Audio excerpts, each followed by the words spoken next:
Chapter 1. A World. Dreaming in peace, you stand on the wide, tree-lined boulevards of Paris in the spring of 1910. The air is soft with the scent of fresh bread and blooming flowers.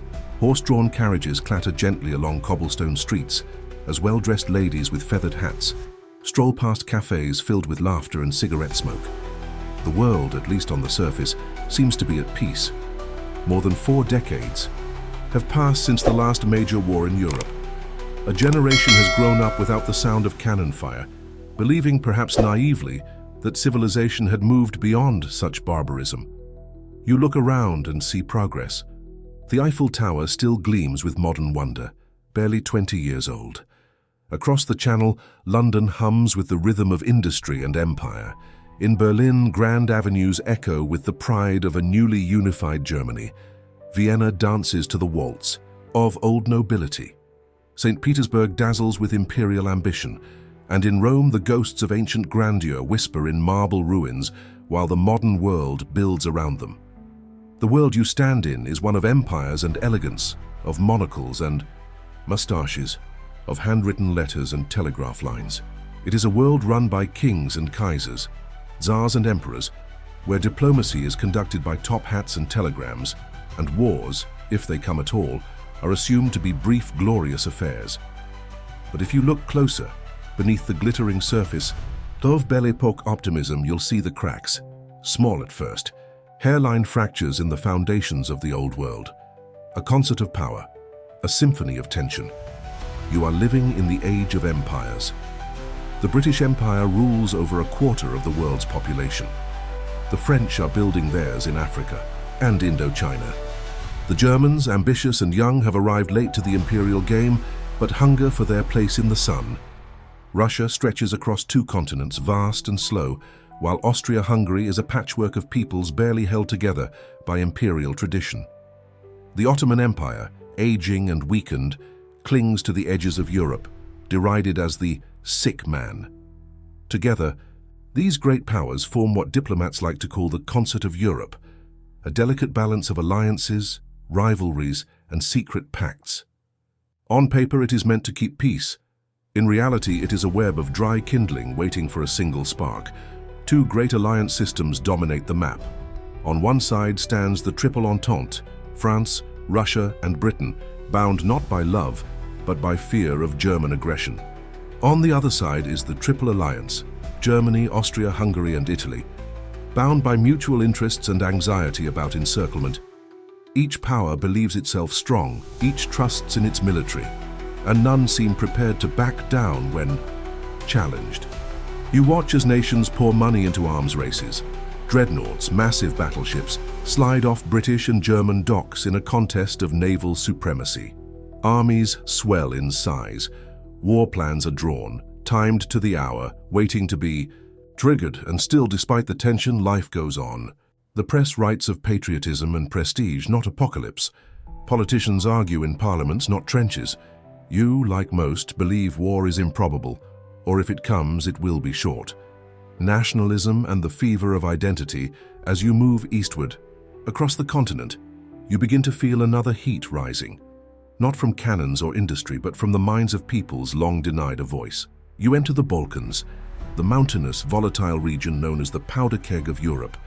Here, Slavs, Serbs, Bosnians, Croats, Albanians, Bulgarians, Greeks, and Turks all jostle for land, language, and recognition. Nationalism burns. Hot. You walk through Sarajevo, the capital of Bosnia and Herzegovina, recently annexed by Austria-Hungary. The streets are tense. Serbian nationalists rage against foreign domination. Secret societies plot in backrooms. The young are filled with fervor and hatred, determined to free their people or die trying. In Russia, you hear a different kind of nationalism, one tied to orthodoxy, Tsarist grandeur, and the defense of Slavic brothers. In France, the loss of Alsace-Lorraine to Germany in 1871 is still a festering wound. And in Germany, pride in newfound unification under Bismarck has grown into a desire for continental leadership. You begin to understand that this nationalism is no longer the noble ideal of revolutionaries or poets. It is a dangerous, virulent force, less about freedom and more about superiority, territory, and vengeance. The illusion of stability. You sit in a Viennese cafe in 1912. A newspaper lies open on your table. Headlines speak of a new Balkan war, tiny nations fighting the Ottomans for independence, then turning on each other in pursuit of more. You sip black coffee and think, another local squabble, far away, soon forgotten. The great powers intervene, but only to redraw borders and settle scores. They do not yet see the storm these sparks might light. Back in Berlin, the Kaiser rides his horse proudly, dreaming of a navy to rival Britain's. In Paris, the government debates colonial policy, while artists paint wild, bright canvases of a new world. In London, the aristocracy dances while workers strike. In St. Petersburg, the Tsar prays as revolution brews in smoky basements. Everything seems both orderly and chaotic. The world is spinning faster than it ever has before. Trains race across countries, telegraphs transmit messages in seconds. Airplanes are no longer fantasies. Einstein rewrites physics. Freud explores the human soul. Marx's words infect factories and universities, and yet none of it seems truly dangerous. You, like most of your era, believe in progress. You think the world is becoming more rational, more civilized. The old wars, those of Napoleon, of Crimea, of Prussia, were bloody, yes, but contained. A great war now, you believe, would be madness. Surely no one would let it happen.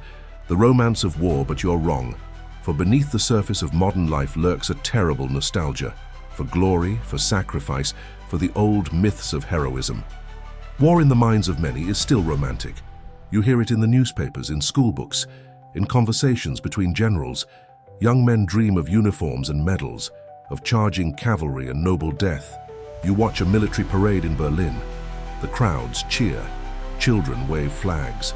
No one questions where these armies might march next.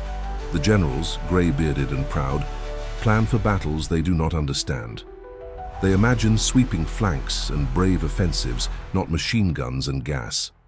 Politicians bluff and posture. Unaware of how fragile the peace has become, you begin to feel it, that quiet hum beneath the laughter and luxury, the pressure building beneath the crust of civilization, an unease in the soul of the world. The final years of peace. The year is now 1913. You stand on the edge of a new century's second decade. Airships float over cities. Telephones buzz in offices. Women begin to demand the right to vote. The Olympic Games celebrate international brotherhood. Peace conferences are held in The Hague. Banks fund massive enterprises. Stock markets boom.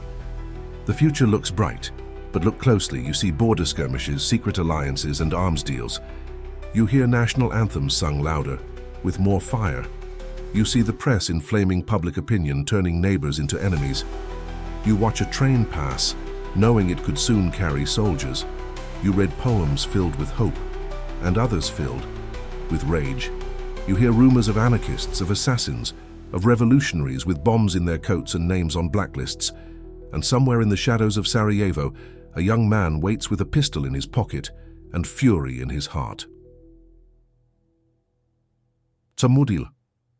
On the brink, you return to Paris one last time in the summer of 1914. The cafes are still full. Lovers still kiss by the Seine. Music still plays, but you now know what others do not. You know that the summer will not end in peace. You know that the dreams of this world, the carriages and empires, the top hats and treaties, will soon vanish in thunder. You feel it in the way diplomats frown, in the way officers drill, in the way monarchs grow old. The world is tired, proud, arrogant, and blind. And so you watch as the old world, dreaming it is still safe, walks unknowingly into the abyss. Chapter 2. The gunshots in Sarajevo. You find yourself in Sarajevo, a city nestled between rolling hills and ancient streets, where the east and west touch shoulders uneasily. It is June 28, 1914. The morning sun casts golden light on the cobbled roads as the townspeople prepare for a royal visit. Flags flutter, crowds begin to gather. Soldiers in crisp uniforms patrol the streets. Today, the heir to the Austro-Hungarian throne, Archduke Franz Ferdinand, and his wife Sophie are coming. You watch as they arrive. He tall and stiff, she elegant in a white dress. They step off the train at 9:28 a.m. The city, though restless, beneath the surface offers them smiles and cheers, but you know what they do not. Today, history waits in the shadows. The man with the pistol. You shift your gaze to a quiet young man standing among the crowd. His name is Gavrilo Princip, a 19-year-old Bosnian Serb, thin from illness and hungry with hatred. He believes he is a freedom fighter, a soldier of destiny. In his coat is a pistol. In his heart is fire. Princip is not alone. He is one of several conspirators from the secret society known as Black Hand, a radical Serbian nationalist group that seeks the unification of all South Slavs under one nation. To them, Franz Ferdinand represents imperial oppression. Killing him is not murder, it is liberation. They've smuggled weapons across borders. They've received cyanide pills to die if captured. Their plan is crude but deadly. Wait along the motorcade's route and strike. The first attempt as the archducal couple's motorcade winds through the city in open-top cars, the first assassin, Nedeljko Čabrinović, steps forward. He throws a hand grenade, but it misses. The device bounces off the folded roof of Franz Ferdinand's car and explodes beneath the vehicle behind. Chaos erupts. Smoke fills the air. Soldiers scream. Onlookers scatter. Several officers are injured. But Franz Ferdinand remains unharmed. His car speeds away. Čabrinović swallows his cyanide and leaps into the river, but the poison is old and the river is shallow. He vomits and is dragged out by police. The plot, it seems, has failed, but the morning is not over. A wrong turn, a fatal encounter. Later that day, shaken yet determined, the Archduke decides to visit the wounded from the bombing at the hospital. His advisors argue, but he insists it is his duty. You watch as the motorcade sets off once again through the winding streets, but someone forgets to inform the driver of a last-minute route change. At 10:45 a.m., the car makes a wrong turn onto Franz Joseph Street, right past a delicatessen where Gavrilo Princip is standing. He cannot believe it. Suddenly, fate brings his enemy within arm's reach. The car stalls. The driver fumbles. The Archduke tries to reverse. It is the briefest of moments, but it is all that Princip needs. He steps forward. Two shots ring out. One bullet strikes Sophie in the abdomen. The second hits Franz Ferdinand in the neck. Blood flows. Sophie whispers, "Don't die, Franz, for our children." But she collapses. Franz Ferdinand murmurs only one phrase again and again. "It is nothing. It is nothing." And then he is still. The world reacts. You stand in Vienna. As the news breaks, a stunned hush falls over the city. Flags are lowered, bells toll, but something is off. There is no mass mourning. The Archduke, though heir to the throne, was not beloved. His ideas of reform threatened the old order. Still, his murder cannot go unanswered. In Berlin, the Kaiser Wilhelm II, Franz Ferdinand's friend, is enraged. In St. Petersburg, Tsar Nicholas II watches warily. Serbia is under his protection. In Paris and London, leaders hold emergency meetings trying to assess what this means. Is it a local incident? A tragedy, yes, but not the end of the world, right? But in Vienna, inside marble halls and smoky offices, the decision is forming. They will punish Serbia. The ultimatum Austria-Hungary, with Germany's support, issues a harsh ultimatum to Serbia on July 23, 1914. The list of demands is impossible, designed not for peace, but for provocation. It calls for Serbia to suppress anti-Austrian propaganda, remove nationalist officers, and allow Austro-Hungarian officials to operate within Serbia itself. It is a violation of sovereignty.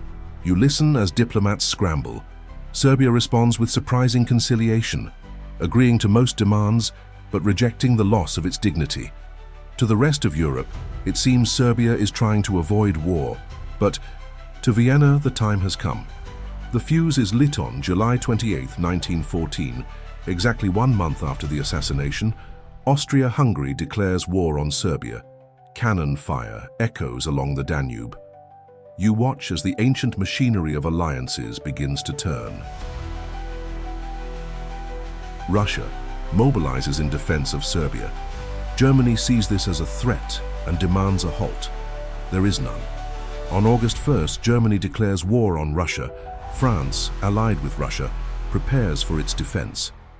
Germany activates the Schlieffen Plan, a strategy designed to defeat France quickly by invading through neutral Belgium. It is a plan drawn decades ago, but now executed with brutal speed. On August 3rd, Germany declares war on France. On August 4th, when German troops march into Belgium, Britain declares war on Germany. The world at war in less than 2 weeks, the world you once knew collapses. What began with 2 shots on a quiet street in Sarajevo has become a global inferno. Soldiers board trains with flowers tucked into their rifles. Crowds cheer. Propaganda fills the newspapers. War is presented as a noble duty, a defense of honor of civilization itself. But you know better.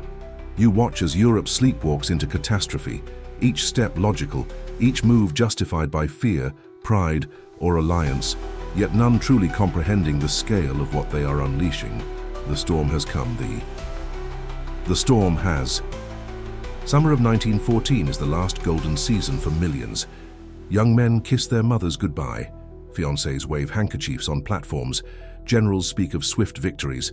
Politicians promise the troops will be home by Christmas. You stand at the edge of a train station, watching smoke curl from the locomotives. The world feels as though it's going on an adventure, unaware it is marching into slaughter. The bells ring. The nations have chosen. The dice are cast. And the guns of August begin to thunder. Chapter 3. The Guns of August. You are standing on the threshold of a new age, though it does not yet feel like one. The air is thick with a strange sense of glory and dread, the hum of trains and boots echoing through the capitals of Europe.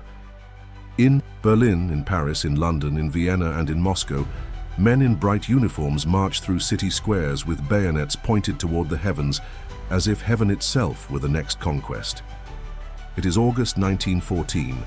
The old world, with its powdered diplomats and delicate treaties, is collapsing into the thunder of mobilization. You can hear it in the steel wheels turning, in the voices of schoolboys shouting patriotic slogans, and in the growing silence behind the eyes of those who've seen too many wars to cheer for another. The Great War has begun, but no one knows just how great, how massive, how horrifying it will be. A war of illusions. You walk through the heart of Europe as governments prepare for what they believe will be a short, decisive war. Few expect it to last longer than a few months. The generals speak of timetables and railways, not blood and mud. The people believe in banners and hymns, not poison and steel. You are told it will be over by Christmas, and perhaps it could have been, if not for the arrogance, the outdated strategies, and the entangling web of alliances that now binds half the planet in a conflict no one can control. There is no turning back. The dominoes have fallen. Now the guns speak. The Schlieffen Plan in motion. On August 4th, you witness the German army enact the long-feared Schlieffen Plan, a lightning-fast invasion of Belgium and northern France.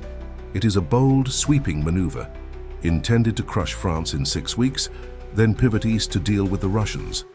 Germany believes it can outwit geography, time, and politics. But there's a flaw in the plan. Belgium is neutral, protected by treaty. The German invasion of Belgium enrages Britain, which demands respect for international law. When Germany scoffs, Britain declares war. Now the British Empire joins the fray. You watch as German soldiers march through Liège, their grey uniforms moving like a shadow across green fields. The Belgians, vastly outnumbered, fight fiercely, blowing up bridges, ambushing convoys, resisting with a courage no one expected. The Germans, frustrated, respond with savagery. They burn villages, they execute civilians, they commit atrocities in Dinant, in Louvain, in Aarschot, acts that will fuel Allied propaganda and scar Belgium for a century. The rape of Belgium becomes a rallying cry, painting the German soldier as barbaric. But the army marches on. The race to Paris as you follow the German advance. The fields of northern France become a chessboard of movement and violence. French soldiers, wearing bright red trousers and blue coats, march into battle as though it were 1870, not 1914. The old ways of war die quickly under machine gun fire. The French launch their own plan. Plan 17th, a bold counter-offensive to reclaim Alsace and Lorraine. But it is a disaster. The Germans are ready. Thousands of French troops fall in the opening days. Still, France does not break. Paris braces for attack. By early September, the Germans are just 30 miles from the French capital. The city empties. Government ministries flee south. It seems France is about to fall. But then, something unexpected happens. You watch from a dusty roadside as the French launch a desperate counterattack at the Marne River. The miracle of the Marne. On September 5, 1914, the First Battle of the Marne begins. The French and British forces, led by General Joffre and the British Expeditionary Force under Sir John French, throw everything they have into halting the German advance. Taxicabs from Paris, yes, actual cabs, ferry soldiers to the front. You witness the frantic, bloody days of this battle. Trenches are dug with bare hands.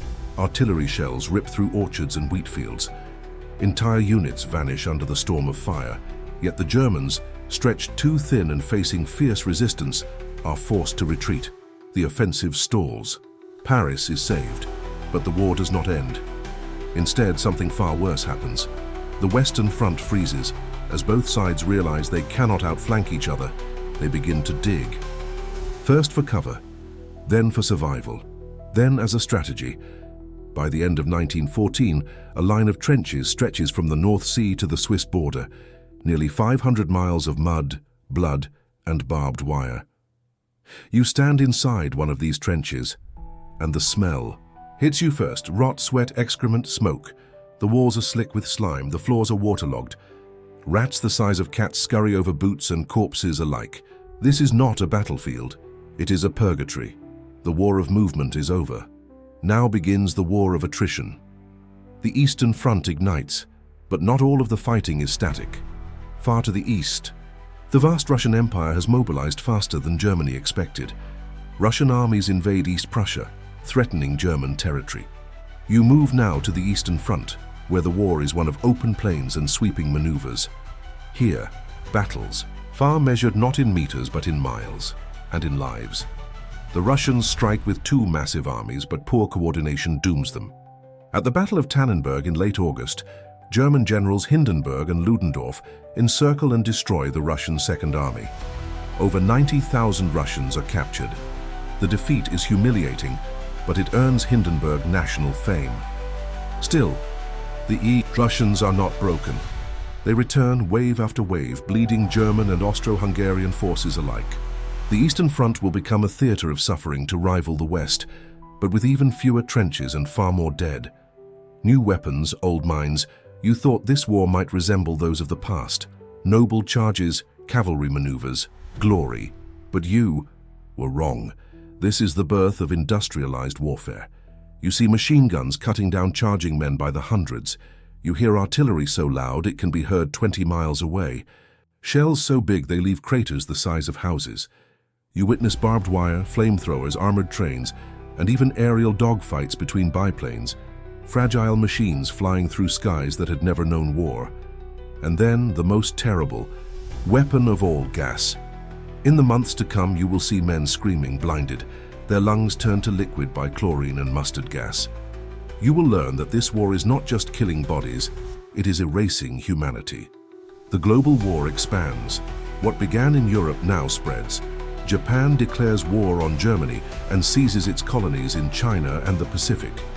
The Ottoman Empire, tempted by Germany's promise of power, joins the Central Powers. Soon a new front opens in the Middle East. The British mobilize troops from India, Canada, Australia, New Zealand. France calls upon soldiers from Algeria, Senegal, Vietnam. Millions of men, brown and black, are drawn into a white man's war. They fight and die on battlefields they've never seen, under flags that were never theirs. This is not a European war anymore. It is a world war, and it is just beginning. The Christmas truce. Yet in the midst of this horror, something extraordinary happens. On Christmas Eve 1914, in the trenches of Flanders, you hear something unfamiliar, singing. It begins softly, a German voice. Stille Nacht, silent night. Then another joins, and another. Across the lines, the British respond with carols of their own. By dawn, soldiers emerge from their trenches, tentative, unarmed, hands raised. They meet in the shell-shocked no-man's land between. They shake hands. They exchange chocolate and cigarettes. Some even play football with makeshift balls. You watch as enemies become human beings again, if only for a moment. But it does not. Last by order of generals, the truce ends. The war resumes.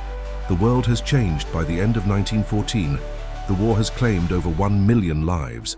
Soldiers, civilians, men and boys from every corner of the earth. What was supposed to be a glorious campaign has become a nightmare. You walk through the ruins of Ypres, of Louvain, of Verdun. You hear the weeping of widows and the silence of orphaned children. You look into the eyes of the wounded, the shell-shocked, the amputees, and you know this war will not end quickly. It will not end cleanly. It is not a war for land, or glory, or even victory anymore. It is a war for survival, and the world you once knew is already gone. Chapter 4. Verdun, the furnace of flesh and fire. You find yourself beneath a grey sky, damp with fog and gun smoke, standing on scorched earth. The trees are gone. The hills are churned to pulp. The rivers run black with oil and blood. This is not a battlefield.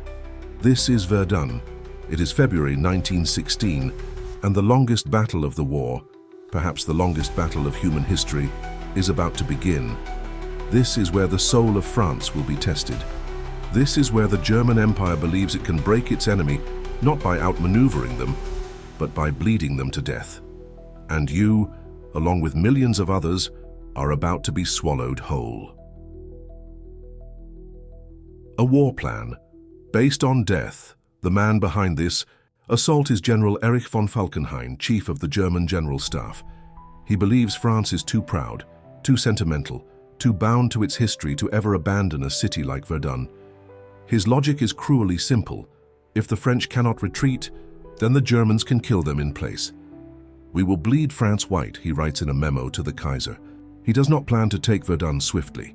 He plans to let the French feed their own men into the grinder until the army collapses. This is not a war of territory. It is a war of calculation. The sacred citadel. To understand why this place matters, you must look to history. Verdun is not merely a town, it is a symbol. It is ancient, fortified, and sacred to the French military spirit. It has been a battlefield since Roman times. It stands guard on the Meuse River like a lion watching its cubs. To lose Verdun would be to lose a piece of the French soul. That is why Falkenhayn targets it. And that is why the French, against all reason, vow never to abandon it. The opening salvo at dawn on February 21st, you feel it before you hear it. The German artillery barrage begins. It is unlike anything the world has ever known. Over 1,200 guns open fire simultaneously along a 12-kilometer front. The sound is not a boom or a crack. It is a constant, thunderous roar, like 1,000 storms screaming at once. The earth itself seems to shake. You crouch in a dugout, clinging to sanity, as shell after shell pounds the ground, obliterating trenches, turning entire woods into splinters. The air is filled with smoke, shrapnel, and screams. This bombardment lasts 9 hours. When it ends, the Germans attack. The French hold the line. The German infantry surges forward through the haze, supported by elite stormtrooper units. They seize several outer forts quickly. Verdun seems to teeter on the edge of collapse, but the French respond with fury. General Philippe Pétain, a quiet, methodical man, is given command of the defense. He understands that Verdun cannot be saved by heroics alone. It must be supplied constantly, relentlessly. You ride with him along the Voie Sacrée, the sacred road, a single route that becomes the artery of Verdun's survival. Day and night, trucks, horses, and soldiers flood this path. Every minute, another convoy arrives. Every week, a new division rotates in, and you realize something: this is not a battle. It is a machine that eats men. Hell without fire. What you witness over the coming months defies belief. The landscape is unrecognizable. Hills are flattened. Rivers are filled with corpses. Entire regiments vanish in days. Mud mixes with blood. The air smells of death.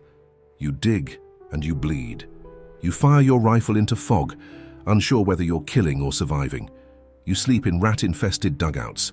You march past carts of shattered limbs, past blind men holding their own eyes in their hands.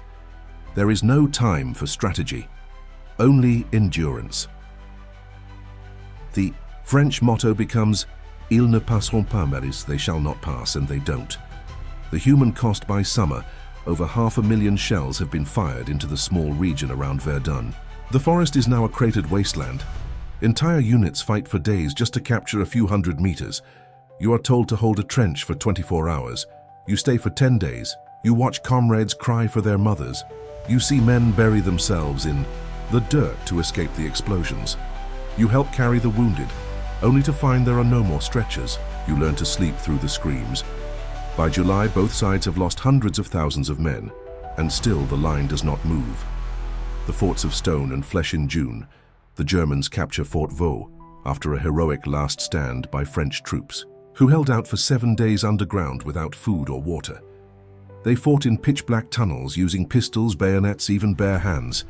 You hear the story whispered in the ranks, how Captain Reynal, refusing surrender, drank the sweat from his men's uniforms to stay alive.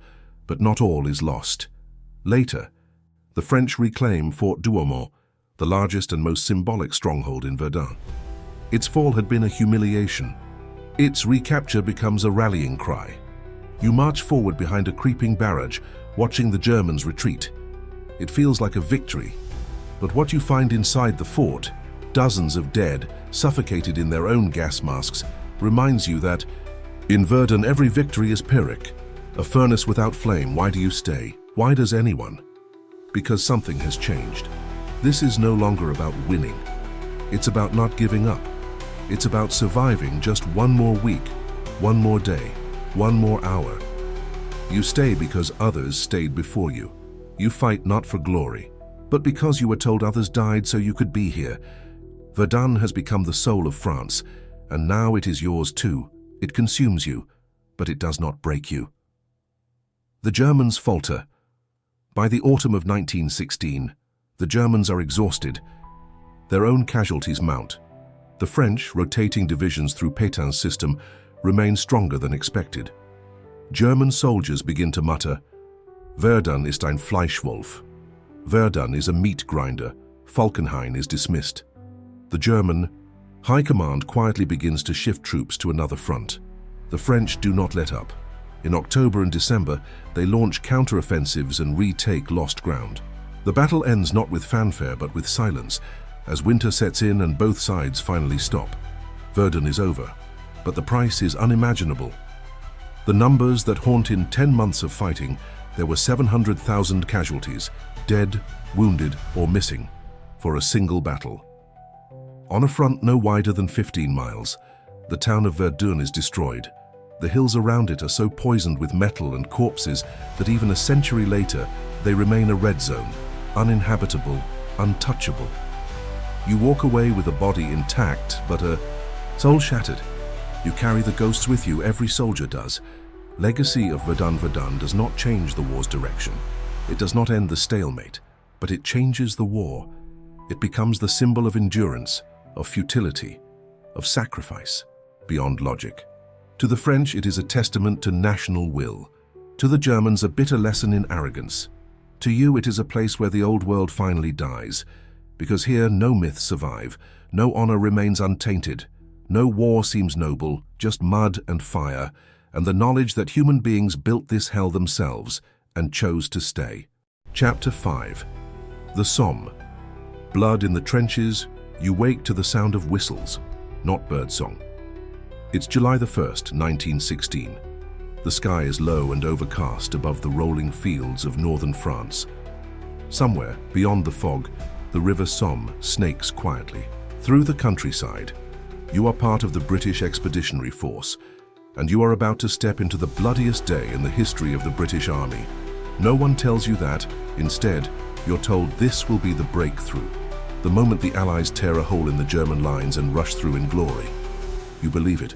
You have to, because if you didn't, you wouldn't climb out of this trench. The road to the Somme.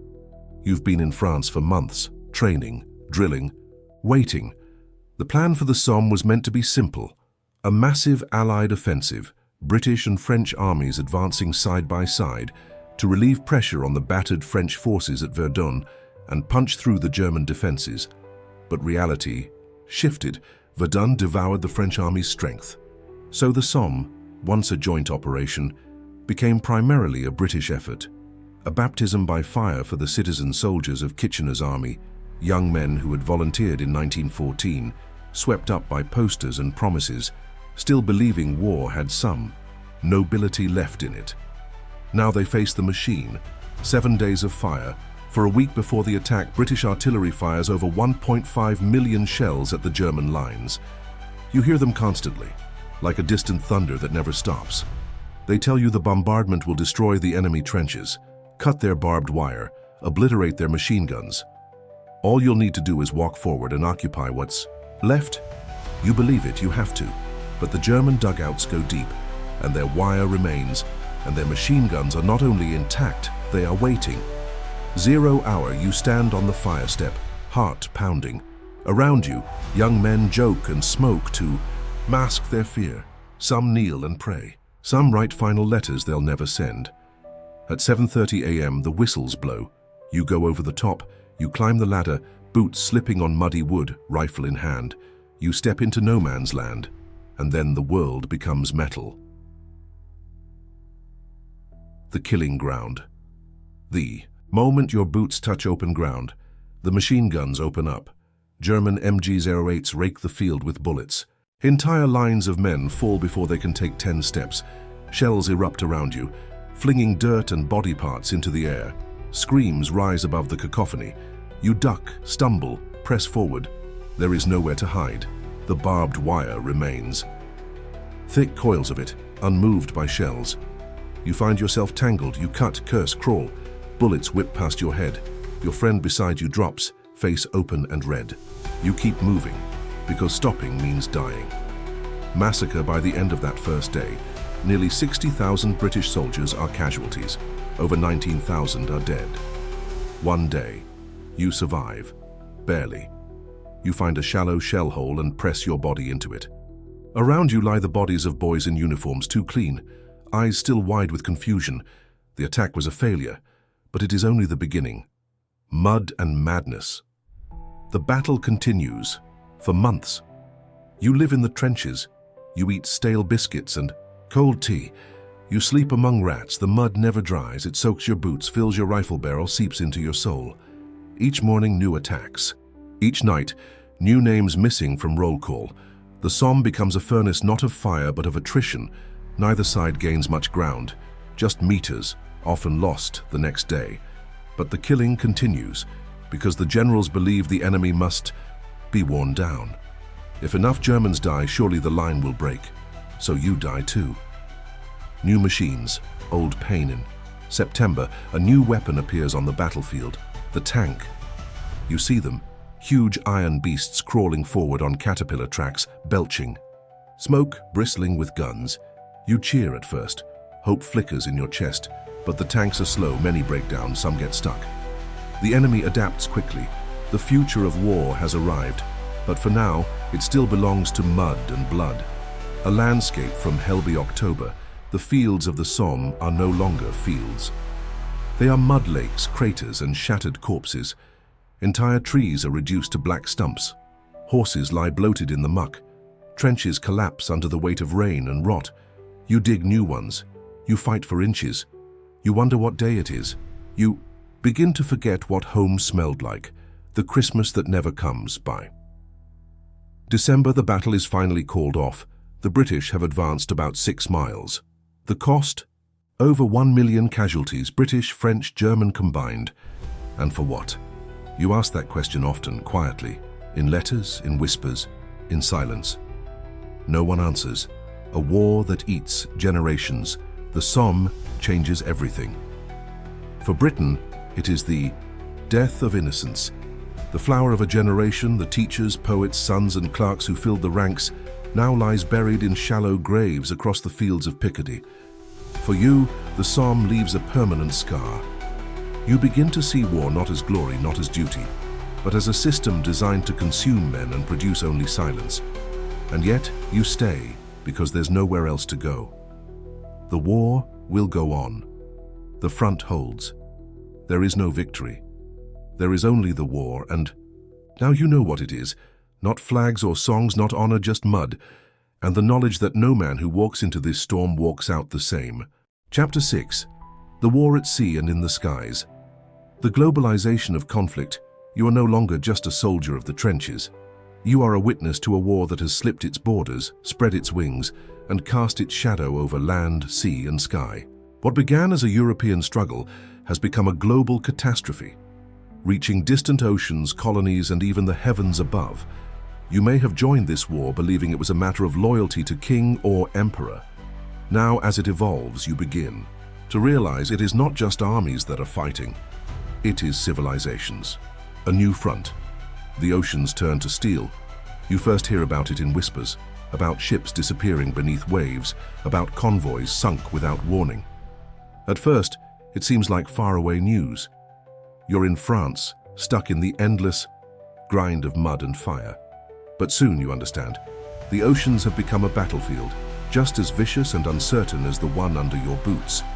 The British Royal Navy is the mightiest fleet in the world, but the German U-boats, stealthy submarines, armed with torpedoes, are rewriting the rules.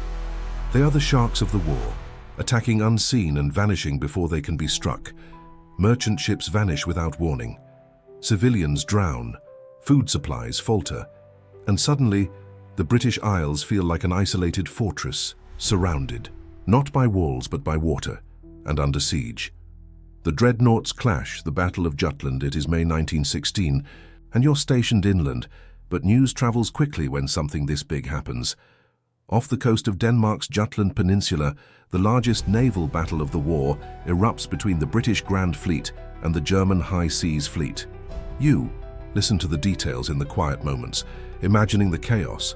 Great battleships, dreadnoughts with steel hulls thicker than a man is tall, trading blows like titans.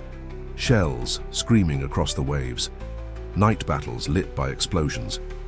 Over 250 ships engaged, more than 100,000 sailors involved. The British suffer heavy losses, 14 ships sunk, over 6,000 men lost. The Germans lose 11 ships, with 12,500 dead. Strategically, it's inconclusive. The High Seas Fleet retreats to port, and Britain retains naval dominance. But emotionally, the myth of invincibility is shattered on both sides.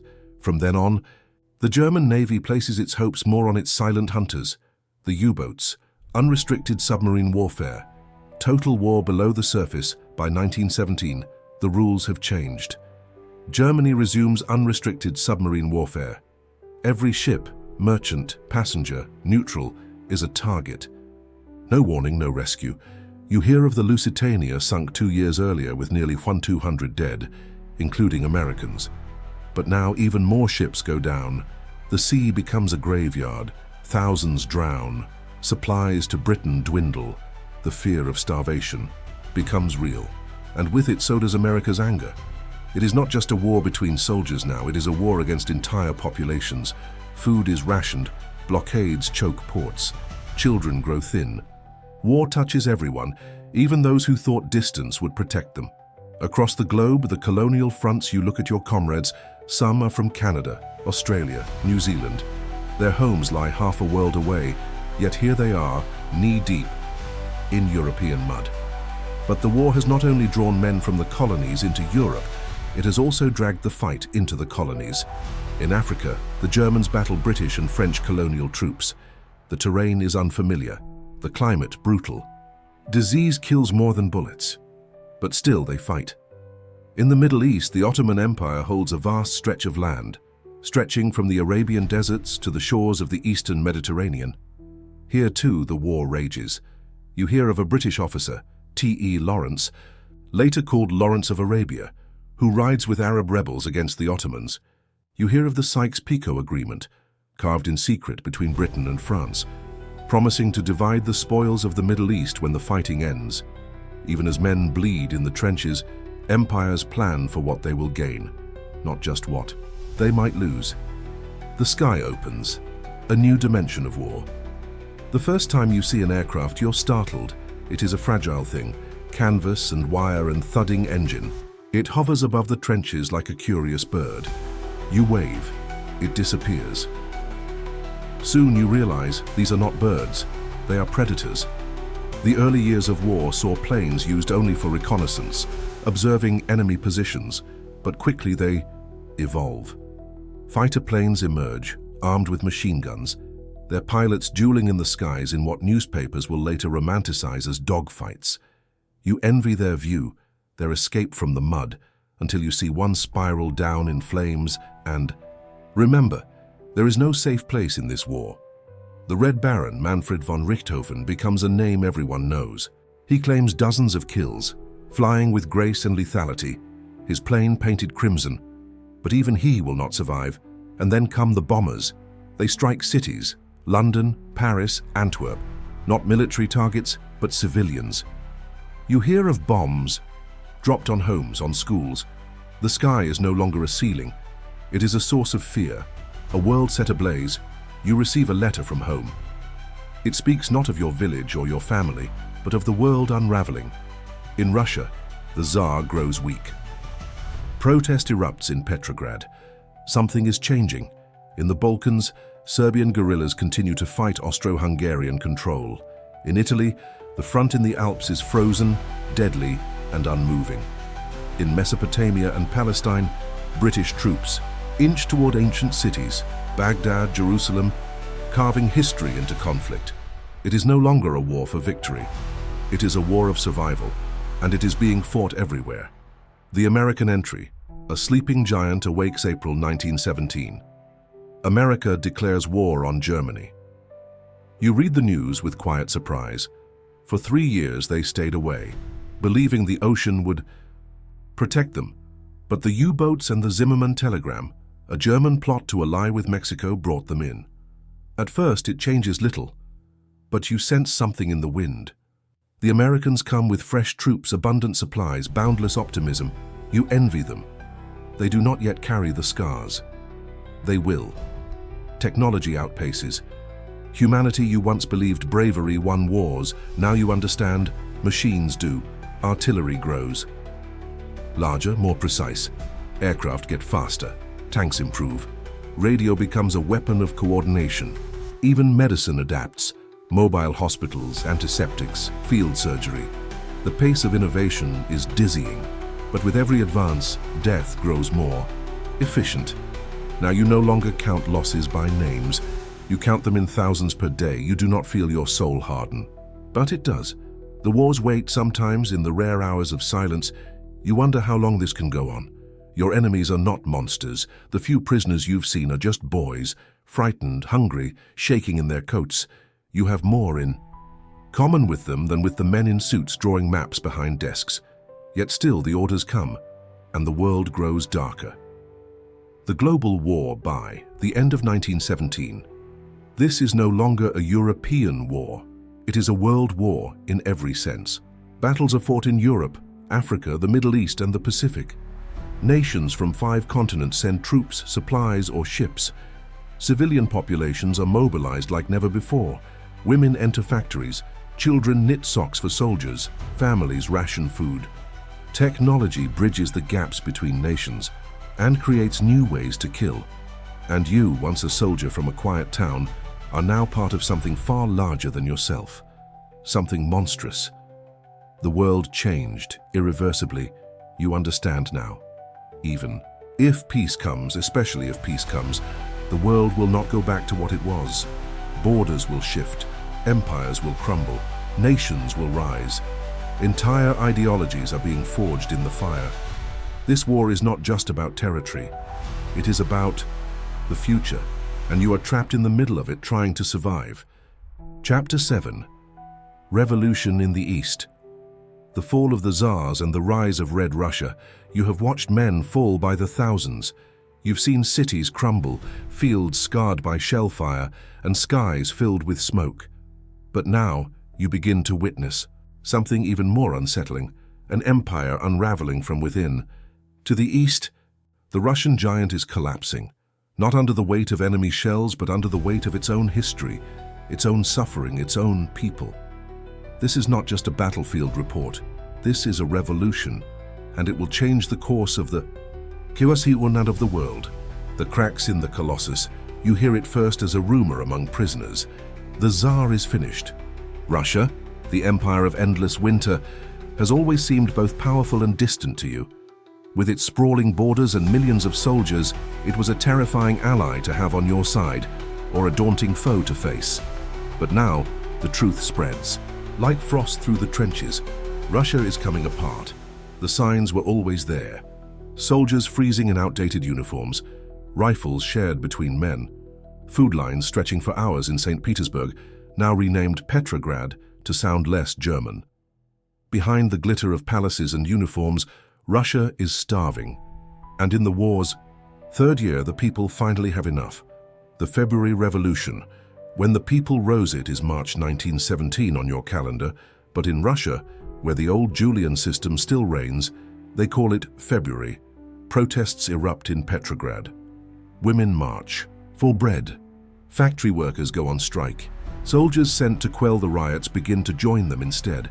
The spark becomes a fire. The once unchallenged Tsar Nicholas II hesitates. He is isolated, unaware, and surrounded by advisors who whisper false comforts. But the fire spreads. Trains stop running. The Duma, the Russian parliament, defies the Tsar. Petrograd becomes a city in open rebellion. And then it happens. The Tsar abdicates. You read the headline with disbelief. An empire that stretched from the Baltic to the Pacific, ruled by a divine monarch for centuries, has just been decapitated by protesters with empty stomachs. Nicholas II gives up his throne. His family, wife Alexandra and their children, including young Alexei, the hemophiliac heir, are placed under house arrest. The Romanov dynasty, which ruled for over 300 years, is gone, just like that. A provisional hope, but no peace in the Hiroshima vacuum left by the Tsar. A new government steps in, the provisional government led by liberals and moderates. They promise reform, land redistribution and civil rights, but most importantly, they promise to continue the war. This is where the hope begins to fade. You see it in the eyes of Russian prisoners, in letters from Eastern Front allies. Russia is exhausted. Its people want peace, not speeches. Its soldiers want food, not medals. But the provisional government cannot or will not withdraw from the war. Because of that choice, they sign their own death warrant. Enter the Bolsheviks. Lenin returns. Into this chaos returns a man you had perhaps never heard of, Vladimir Ilyich Ulyanov, better known as Lenin. He is smuggled into Russia by the Germans through sealed train cars, hoping his return will destabilize the Russian war effort. It is a gamble, and it works. Lenin is a revolutionary with one goal: to destroy the existing order. He does not believe in compromise. He believes in the people's dictatorship, in violent revolution, in reshaping society from its foundations. You hear his slogans echo through the eastern winds: peace, land, bread. All power to the Soviets, and people listen, especially soldiers. Soviets rise, authority dies. The term Soviet once meant a local council of workers or soldiers, but now these Soviets begin to rival the authority of the provisional government. Factories, army units, even entire cities swear allegiance not to ministers in Petrograd, but to their own councils. And in October 1917, November by Western calendars, Lenin and the Bolsheviks make their move. It is not a dramatic battle. There is no siege of a palace. The Winter Palace is stormed with little resistance. Most of the city's population sleeps through it, but what happens that night will ripple for generations. The Bolsheviks seize power. Russia is now a revolutionary. Red versus white. The civil war begins. You might think the war is over for Russia. In one sense, it is. Lenin promises peace with Germany.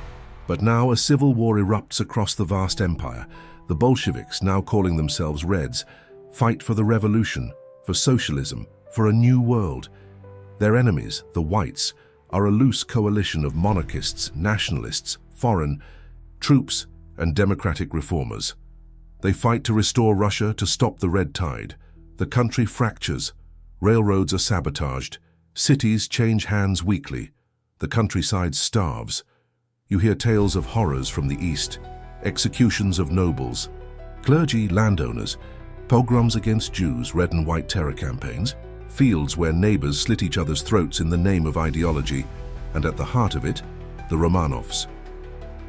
In July 1918, Nicholas II, his wife and all their children are taken to a cellar in Yekaterinburg.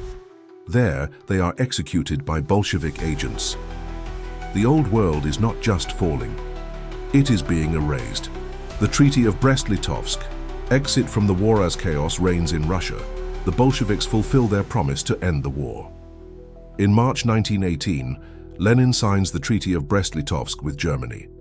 It is a disastrous peace. Russia cedes enormous territory. Ukraine, Belarus, the Baltics, parts of Poland. Over 1 million square kilometers. It loses a third of its population, a majority of its coal and iron, and much of its industry. But Lenin accepts the price. For him, the survival of the revolution is more important than land or pride. You read the treaty and feel stunned. A major power has left the war, not through victory or defeat, but by cutting itself off. The Eastern Front collapses. German troops shift west. The Allies brace for the storm. Western reactions, shock and strategy in. France and Britain, the Russian collapse is seen as a betrayal. They had counted on a two-front war. Now Germany can concentrate everything on the Western Front. But you also hear something stranger. Western powers, Britain, France, even the United States, send troops into Russia. Not to fight Germany, but to support the White forces. The war against Germany now overlaps with the war against Bolshevism. Lines blur. Objectives twist. No one is sure anymore what victory looks like. The birth of the Soviet Union. The Civil War rages for years, but slowly, the Reds grind down their enemies. Their propaganda is sharper. Their organization is ruthless. Their use of terror, systematic. And cold, succeeds. By 1922, the Bolsheviks win. Lenin establishes the Union of Soviet Socialist Republics, USSR. A one-party state. No kings, no nobles, no private property. A new order is born, not only in Russia, but in the imagination of the world. For some, it is a beacon of liberation. For others, a nightmare realized. Either way, you feel it. The old empire is dead. What it means for you. The Russian exit gives Germany temporary hope, but it comes too late. American troops begin to arrive in France. German morale cracks. The Western Front shifts again. And you, weary and wounded, know that nothing will ever be the same. Because this war was not just about trenches, rifles, or borders. It was about revolutions, not only on battlefields but in hearts, governments, and ideologies. The world of emperors is fading. The world of people, angry, organized, radical, is rising. And you, still breathing in the mud of Europe, feel history reshaping itself all around you. Chapter 8. The Last Gambles. Germany's final offensives and the road to collapse. You are still standing, barely. Your boots sink into churned mud. Your ears still ring with the echoes of shellfire, and your soul feels like it's aged 100 years. But there's a shift in the air now, one you can feel in your bones. The war is no longer about glory. It is about survival. And for Germany, survival demands one final gamble. With Russia gone from the war, the Eastern Front has vanished. Germany now stands before a grim and golden opportunity to throw everything, every man, every gun, every drop of strength against the West. Because the Americans are coming. And if Germany doesn't break through before they arrive in full force, all is lost. The Kaiser's desperation, you've heard the slogans, you've read the speeches. But behind closed doors, even Kaiser Wilhelm II is uneasy. Germany is starving. Strikes ripple across its factories. Cities shiver through winters. Without coal, soldiers grumble in the trenches. The people are losing patience. But General Erich Ludendorff, the man truly running Germany's war effort, is convinced one mighty blow in the West can still win the war. He calls it the Kaiserschlacht, the Kaiser's battle. In the spring of 1918, Germany prepares for its final offensive. The enemy trenches are weak, morale is low, The British and French are exhausted. And the Americans? Still training, still arriving by the shipload. There is a narrow window, and Ludendorff plans to smash it open. Stormtroopers and shock you watch in amazement at what Germany unleashes. This is not the same war of 1914. The Germans have learned, adapted, hardened. They unleash stormtroopers, specially trained assault units that don't waste time on strongpoints. They infiltrate, bypass, and encircle. They use poison gas, flamethrowers, light machine guns. They break the stalemate with speed and shock, and it works. In March 1918, Operation Michael begins. The German line erupts like a tidal wave. The British Fifth Army buckles. Entire units are pushed back. Roads are clogged with refugees and retreating soldiers. The Germans advance 60 kilometers in days, an unthinkable gain after years of stagnation. Paris is once again within reach. Shells land on the city, panic stirs. The French prepare to evacuate government offices. The Allies tremble. Victory slips through their fingers, but victory is slippery. Germany's advances come at a terrible price. The stormtroopers die in droves, elite units bleeding out first. Supply. Lines cannot keep up. Horses collapse in exhaustion. Soldiers loot villages for food. Gasoline and ammunition run dry. And worst of all, there is no strategic goal. Ludendorff throws punch after punch. Michael, Georgette, Gneisenau, Blücher, York. Each time the Germans gain ground, but each gain costs them more men than they can afford. And with every mile, their momentum weakens. Meanwhile, the Allies dig in, stabilize, reinforce, and in their rear, the first wave of American troops begins. To arrive, you see them, fresh-faced, tall, well-fed. They speak with strange accents and carry new weapons. They're inexperienced but eager. And there are more of them every day. Germany's window is closing. The Second Battle of the Marne, the turning point in July 1918, Germany launches what will be its final major offensive, the Second Battle of the Marne. Ludendorff hopes to split.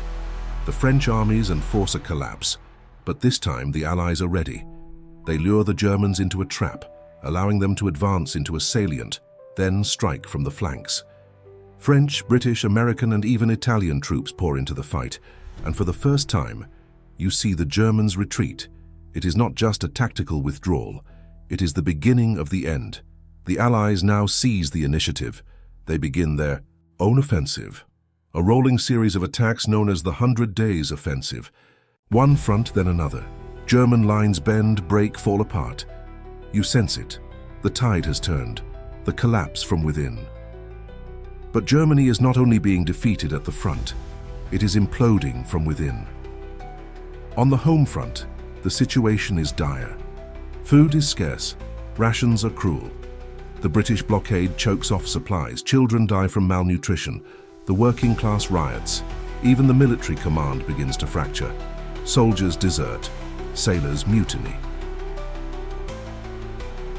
In late October 1918, sailors in Kiel refuse to sail on a suicidal mission. Their mutiny sparks a revolution. Workers' and soldiers' councils begin to seize control of cities. Echoes of what you saw in Russia. Bavaria declares itself a socialist republic, and in Berlin, angry crowds call for the abdication of the Kaiser.